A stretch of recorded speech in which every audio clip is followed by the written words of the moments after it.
Ćao, dobar dan, dobrodošli na kanal Koncept Transego Persone. Danas ništa ne učimo, danas našu knjigu ostavljamo po strani da se malo odmorimo.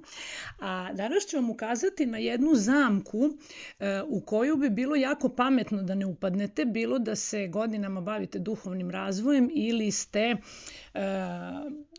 odlučili da sad počnete da radite na sebi.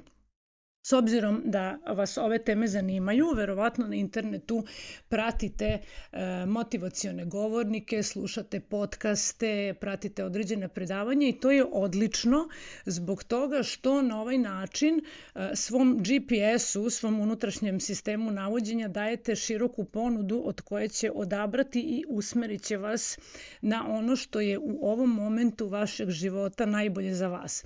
A to usmeravanje se odvija preko osjećaja, dakle uvek šta god vi mislili o tome, šta god zamislili da je u ovom momentu najbolje za vas, vi uvek odaberite isključivo ono što vam je najzanimljivije, pa makar vam ne delovalo kao najbolja ideja. To je način na koji naš GPS komunicira sa nama.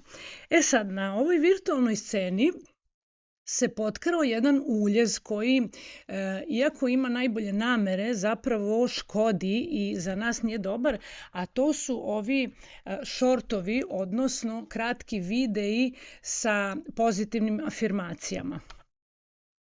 Nisu dobri zbog toga što predstavljaju vrstu anestezije za naš GPS, a da bih vam to objasnila, objasnit ću vam princip na kojem funkcioniše promena. Dakle, rešili ste, na primjer, da nešto u svom životu promenite. Zbog čega? Zbog toga što vam se neke stvari ne dopadaju, smetaju vam i zato hoćete da ih promenite. Kako znate da vam smetaju? Znate tako što osjećate neki oblik tegobe, odnosno patnju. Patnja je naš najvažniji alat za promenu i to je navođenje našeg GPS-a, našeg velikog kruga, našeg višeg ja.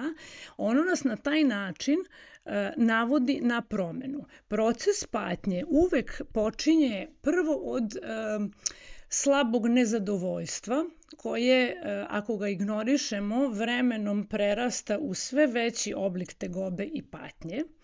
I na kraju, kad dođemo do momenta kažemo ne mogu više da izdržim, tad se odlučujemo na promenu. To je dakle navođenje našeg GPS-a zbog toga što razmislite malo da kad vam ništa ne bi smetalo, nikad ništa ne biste poželeli da promenite. I onda bismo se našli u jednoj situaciji gde smo statični, ne bismo ništa menjali, naš život bi bio potpuno isti, dakle onda ne bi bilo ni promene ni transcendencije, a svaka promena ide samo za naše najveće dobro. Dakle, uvek poslušajte svoj GPS, nemojte se plašiti svoje patnje. Svaku patnju doživite kao nešto ovde nije u redu. Ovo je poruka mog GPS-a da treba da obratim pažnju na situaciju i da smislim i da napravim neku promenu. Zbog toga što ako ignorišete svoj GPS, odnosno signale patnje i tegobe koje vam šalje, on nikad neće odustati. Jedino što će se dogoditi jeste da će prvo govoriti tiho, šaputaće, onda će postajati sve glasniji i ako ga uporno ignorišete, to će verovatno završiti u obliku psihičke ili fizičke bolesti. Tako da, realno, najviše vam se isplati da odmah što pre na to reagujete i da kako počnete da osjećate patnju, da obratite pozornost na to, vidite o čemu se radi i eventualno smislite šta da preduzmete. I postoji još jedna vrlo zanimljiva stvar i ako uočite stvar na ovaj način, shvatit ćete koliko je taj sistem navođenja našeg višeg ja i ovog zemaljskog iskustva, ovog zemaljskog života fantastično dizajniran. Mi imamo različite oblike, vrste patnje i različiti intenzitet patnje koji nam zapravo određuje prioritete. Imate nešto što vas blago iritira, nije vam nešto preterano strašno. Imate nešto drugo, dakle, to vam to vam daje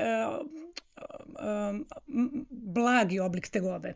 Imate nešto drugo što od same pomisli na to vam se ledi krv u žilama od straha.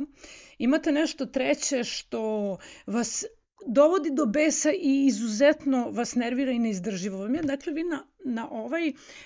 na ovaj način pravite prioritete i vaš GPS vas tačno usmerava čime prvo treba da se pozabavite.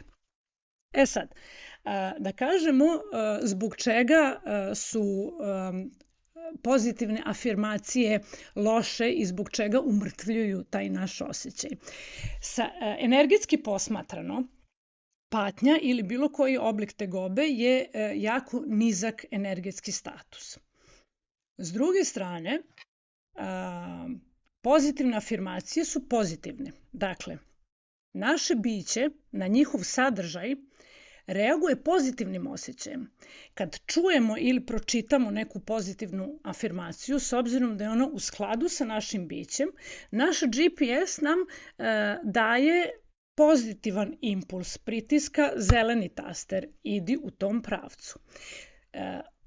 Ovim načinom, dakle, dobijajući pozitivne odgovore, mi zapravo počinjemo da se osjećamo bolje zato što se naš energetski status podiže. Međutim, suštinski u našem životu se ništa nije promenilo. Dakle, s jedne strane mi smo imali poruke našeg GPS-a preračunati ponovo i imamo patnju, dakle to je pokazatelj da nešto treba da menjamo.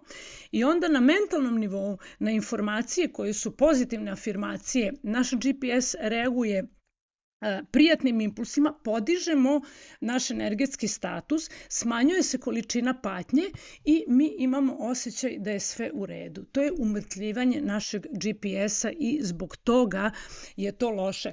Da biste još bolje shvatili, daću vam jedan jako životni, jako prost primjer. Na primjer, nalazite se u vezi i tom vezom više niste zadovoljni, i sve je počelo lagano, kao što smo rekli, signali GPS-a prvo idu od blagog nezadovoljstva pa se zaukavaju. Dakle, već dugo vremena osjećate da tu nešto nije u redu, tu su red flagovi, nezadovoljstvo je sve veće i veće i u jednom momentu ste shvatili da definitivno više ne želite da budete u tom odnosu i odlučili ste da počnete da razmišljate o raskidu. Dakle, nivo vaše patnje vas je dovela do toga da počnete da razmišljate o promenu, zbog toga što sigurno osoba sa kojom ste trenutno u vezi nije vaš pravi partner, nego je samo jedna sporedna uloga koju ste trebali da proživite da biste napravili promenu.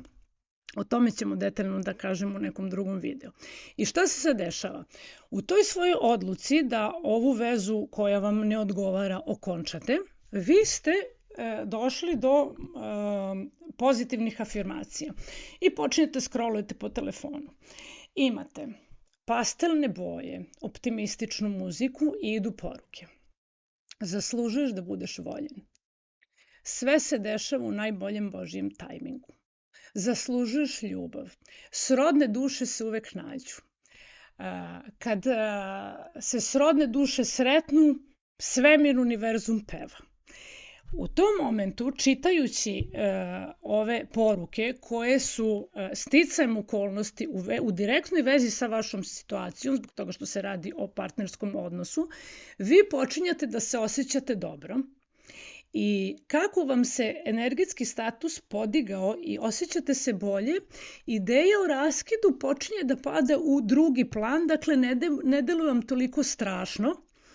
I u tom momentu na scenu stupa vaša persona sa negativnim programima i seda za sto za pregovore. A njeni pregovori su uvek na bazi straha, dakle strah od promene, strah od samoće, strah od napuštanja. I u tom momentu vi gubite bitku. Umrtvili ste osjećaj patnje svog GPS-a koji vam je uporno govorio izračunati ponovo, raskinuti, promeniti partnera. Vaša persona sa svojim negativnim uverenjima koju niste transformisali sela za sto, napravili ste pregovore i vi ste od raskida odustali. To se dešava na skoro svim životnim situacijama, na svim životnim poljima i zbog toga treba da pazite da se ovih pozitivnih afirmacija čuvate u slučaju da niste već ušli u promenu i da niste vrlo odlučno počeli da preduzimate određene korake, onda su odlične afirmacije jer ćete na taj način samo sebi dodatno poboljšati samopouzdanje, osjećat ćete se bolje i tako dalje. To bi bilo to. Obratite pažnju na svoj GPS, nemojte paničiti oko svoje patnje, obradujte se svoje patnji. Pokušajte pa ćete vidjeti šta će se dogoditi, pokušajte pa opet poslušajte svoj GPS. Dakle, kad vam nešto zasmeta, umjesto da izgubite glavu što vam je nešto zasmetalo, a vi stanite pa kažete, aha, moj GPS mi je upravo dao signal, informaciju da na ovo treba da obratim pažnju. Pa kad to pomislite, onda opet obratite pažnju kako se osjećate. Vrlo je moguće da ćete imati jednu naznaku entuzijazma, sreće, bar impuls radosti i to vam je naravno dokaz da ste u pravu i da ste na pravom putu. To bi bilo to za ovaj video. Ja vas puno pozdravljam i vidimo se u sljedećem videu.